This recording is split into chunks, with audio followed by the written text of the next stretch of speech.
Bismillahirrahmanirrahim. Assalamualaikum warahmatullahi wabarakatuh.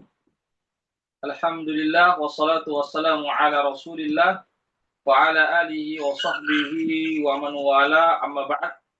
Ikhwatal Islam rahimakumullah, para peserta kajian akidah yang dirahmati Allah. Pertama-tama kita senantiasa memuji Allah Subhanahu wa taala dan bersyukur kepadanya atas segala limpahan rahmat dan hidayahnya sehingga pada pagi menjelang siang kita masih dikumpulkan dalam keadaan sehat walafiat di ruang Zoom ini guna melaksanakan kajian akidah. Salawat dan salam senantiasa tercurahkan kepada junjungan kita Nabiullah Muhammad sallallahu alaihi wasallam beserta keluarga dan para sahabatnya, para pengikutnya yang tetap setia berpegang teguh kepada sunnah-sunnah beliau dan para sahabatnya hingga hari kiamat kelak. Amin ya rabbal alamin. Ikhwatal Islam rahimakumullah, kita masih melanjutkan kajian akidah dari kitab Al-Qaulul Mufid ala Kitab Tauhid yang ditulis oleh Fadilatul Syekh Muhammad bin Shalih Al-Utsaimin rahimahullahu taala. Kita masih pada bab tentang al-khauf, yaitu rasa takut.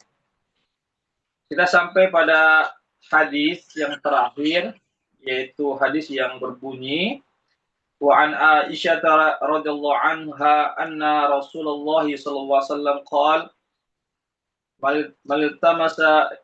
maltamasa ridallahi bi sakhatin nas radhiyallahu anhu wa arda anhu an-nas famaltamasa ridan nasi bi sakhatillah sakhitallahu alaihi wa askhata alaihi an-nasa. Rawahu Ibnu Hibban fi sahihi. Dari Aisyah Ummul Mukminin, semoga Allah Subhanahu wa taala meridhoi beliau, berkata bahwasanya Rasulullah sallallahu alaihi wasallam pernah bersabda, "Man ridallahi bi sakhatin nas radhiyallahu anhu wa arda anhu an-nasa." Siapa yang mencari keridhaan Allah meskipun manusia tidak senang kepadanya, maka Allah Subhanahu wa taala akan ridho kepadanya dan Allah pun akan menjadikan orang itu ridho kepadanya. Ya, sebaliknya wa man iltamasa ridwan nasi bi sakhatillah. Siapa yang mencari ridho manusia, meskipun Allah tidak meridhoinya atau tidak menyukainya, maka Allah akan benci kepadanya dan Allah pun menjadikan orang-orang akan benci kepadanya pula. Ini hadis riwayat Ibnu Hibban dalam sahihnya. Ya. Ikhwatal Islam, ma'azakullah. Di sini ada dua penggalan kalimat. Yang pertama, siapa yang mencari ridho Allah, meskipun manusia tidak menyukainya, maka Allah Subhanahu wa taala akan meridhoinya dan membuat manusia pun akan ridho, akan senang kepadanya. Jadi ini merupakan janji Rasulullah sallallahu alaihi wasallam atau pernyataan Rasulullah sallallahu alaihi wasallam bahwasanya siapa yang mencari ridho Allah, artinya kalau kita menjalankan agama ini semata-mata karena Allah, menjalankan perintah-perintah Allah Subhanahu wa taala semata-mata karena Allah Subhanahu wa taala, meskipun ada di antara manusia yang tidak suka dengan apa yang kita lakukan, selama kita menjalankan perintah Allah semata-mata karena Allah, bukan karena tujuan manusia, maka insya Allah Allah akan meridhoi kita meskipun seandainya manusia itu tidak menyukai kita. Tapi insya Allah juga Allah akan menjadikan manusia itu pada akhirnya akan senang kepada kita. Contoh misalnya, Nabi kita Muhammad sallallahu alaihi wasallam, yang mana beliau itu betul-betul dalam berdakwah mencari ridha Allah. Beliau menjalankan perintah Allah, berdakwah, meskipun orang-orang musyrik Mekah pada saat itu sangat tidak suka kepada beliau, sangat tidak suka kepada dakwah beliau, sangat tidak suka dengan ibadah yang beliau lakukan dengan para sahabatnya. Ya, tetapi Nabi kita Muhammad SAW tetap komitmen dan konsisten menjalankan perintah Allah, menyampaikan agama Allah, terus bersabar beribadah kepada Allah Subhanahu wa taala semata-mata mencari ridha Allah Subhanahu wa taala, mencari pahala di sisi Allah Subhanahu wa taala. Meskipun ya orang-orang musyrik tidak suka pada saat itu dengan dakwah beliau. Ya, beliau disakiti, beliau diberikan label-label orang gila, penyihir dan seterusnya. Beliau diboikot, para sahabatnya disakiti dan seterusnya, bahkan beliau pun hampir dibunuh pada saat itu. Tetapi beliau tetap ya mencari ridho Allah Subhanahu wa taala meskipun orang-orang benci kepadanya. Ya, tapi pada akhirnya orang-orang itu pun akan senang kepada Rasulullah Shallallahu Alaihi Wasallam. Kita lihat pada peristiwa Fatu Mekah pada tahun ke-8 Hijriah, akhirnya banyak orang-orang musyrik itu yang masuk ke dalam Islam. Iya. Idza jaa nasrullahi wal fath. Iya.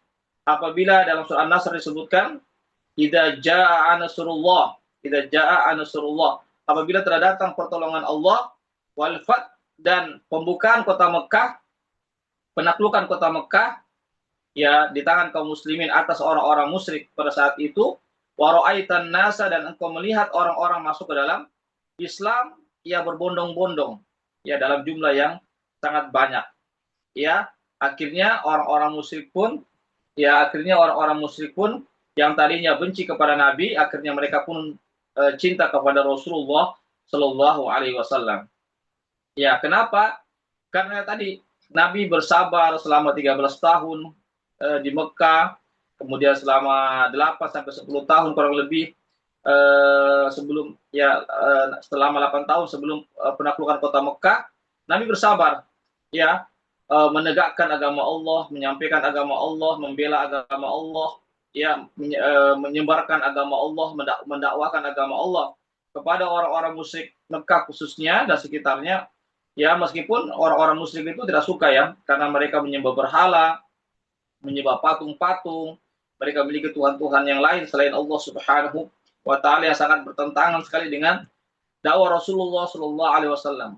Tetapi Nabi kita Muhammad Shallallahu Alaihi Wasallam, ya, beliau tidak memperdulikan semua itu. Bahkan beliau pernah ditawari dengan kekuasaan agar meninggalkan dakwah beliau, tidak mengajak manusia kepada agama Allah.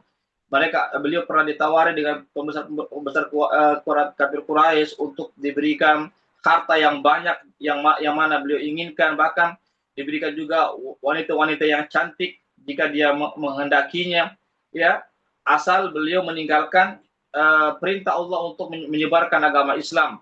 Tetapi Nabi tidak mau. Ya, Nabi tidak mau untuk meninggalkan itu. Karena apa? Karena berdakwah itu adalah merupakan perintah Allah. Beribadah kepada Allah itu merupakan perintah Allah.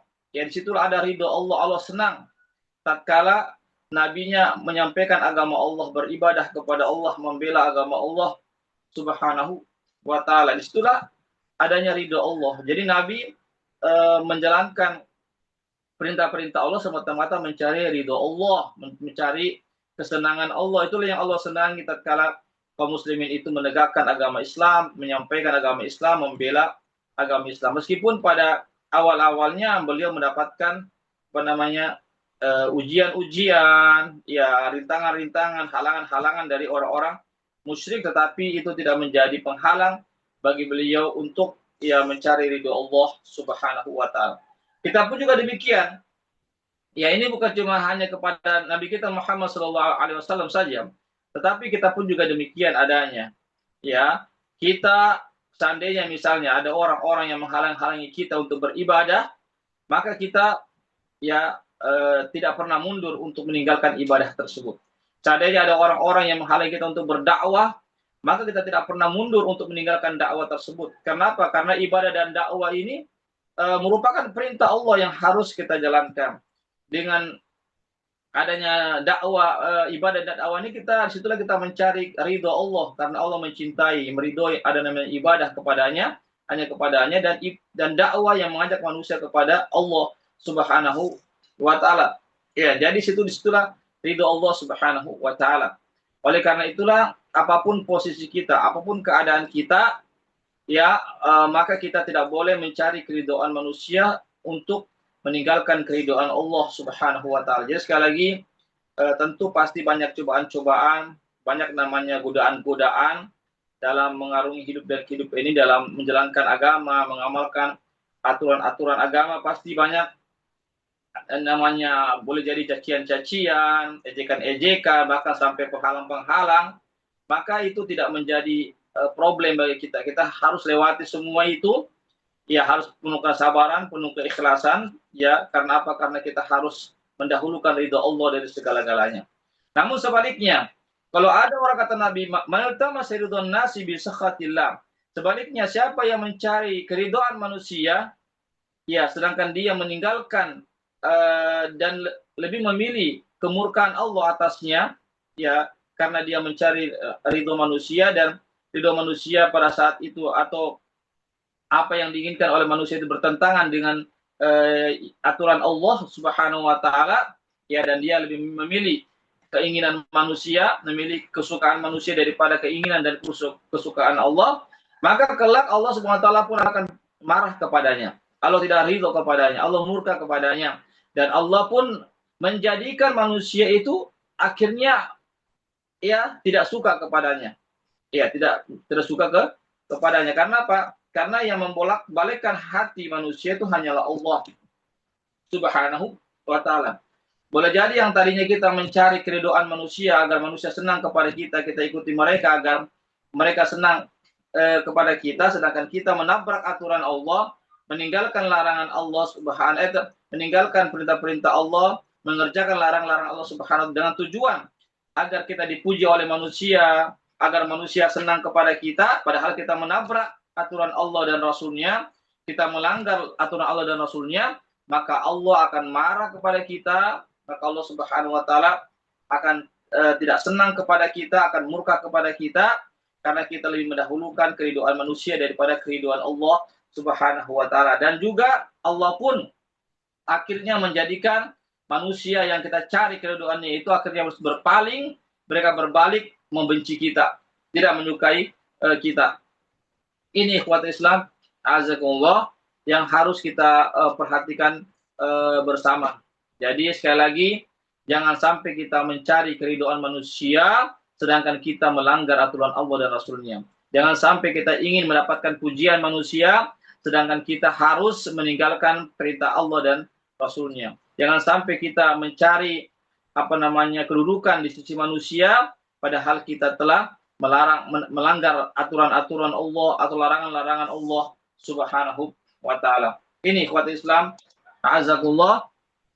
Oleh karena itu yang menjadi barometer kita dalam menjalankan ibadah kepada Allah, yaitu kita senantiasa mencari ridho Allah, ikhlas semata-mata karena Allah, tidak ada mencari pujian-pujian manusia, tidak mencari manusia setuju atau tidak, manusia senang atau tidak, itu tidak menjadi masalah bagi kita. Ya, seandainya manusia benci kepada kita semua, misalnya kita dibenci oleh seluruh umat manusia seandainya, ya, tetapi kita tidak dibenci oleh Allah, tetapi kita istiqomah di atas agama Allah, maka Allah SWT akan senang kepada kita, dan lambat laun manusia-manusia yang tadinya benci kepada kita, dia akan cinta kepada kita. Lihatlah para sahabat-sahabat ya sekarang, ya, di zaman Nabi, ya, sebelum masuk Islam, bagaimana Umar bin Khattab yang sangat benci kepada Nabi, ya, tapi Nabi terus mendakwainya dan seterusnya, bahkan mendoakannya. Akhirnya Umar bin Khattab ini menjadi orang-orang yang sangat takut kepada Allah, orang-orang yang cinta kepada Allah dan Rasulnya, yang tadinya mereka adalah orang-orang yang jauh dari agama Allah, orang yang benci kepada Allah dan Rasulnya, atau orang yang benci kepada agama Islam. Ini ikhwat Islam, azakullah, yang harus kita perhatikan bersama, bahwasanya sekali lagi dalam hidup dan kehidupan ini, ya, dalam perkara-perkara keagamaan ini, kita tidak pernah luntur, tidak pernah berhenti untuk kita istiqomah, konsisten dan komitmen, bersabar, ya, tegar di atas agama Allah bagaimanapun keadaan kita, Ya, bagaimanapun keadaan kita, ada rintangan-rintangan atau seandainya ada pihak-pihak orang-orang yang tidak suka kepada kita, ya maka kita terus berjalan. Jangan kita berhenti, jangan kita mundur, apalagi berpaling dari agama ini.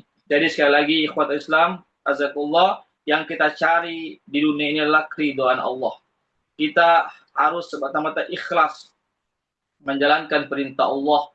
Ya, kita harus bersabar juga dalam menjalankan perintah Allah karena begitulah kehidupan manusia. Ada cobaan-cobaan dari setan. Ya, setan ini ada dua ya. Ada dari kalangan jin, dari kalangan manusia yang menggoda kita ya agar kita ini meninggalkan agama ini, agar kita ini tidak taat kepada Allah dan Rasulnya.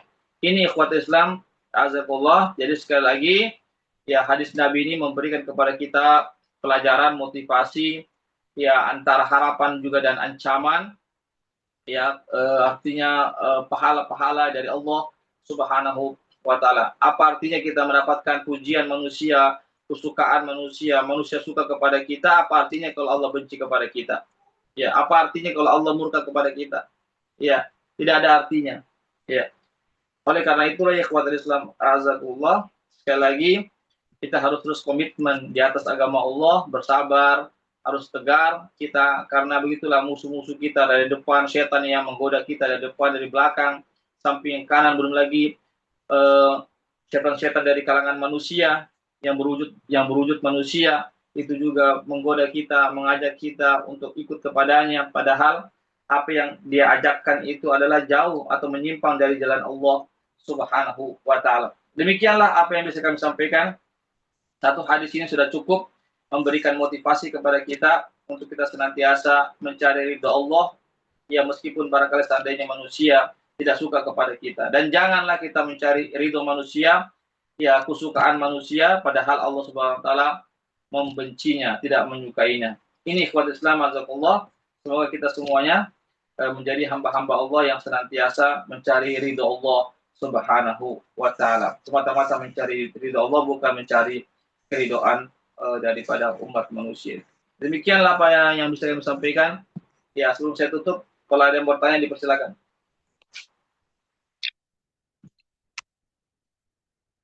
Ya, ada yang bertanya tentang hadis ini? Baik, kalau tidak ada, kita cukupkan sampai di sini.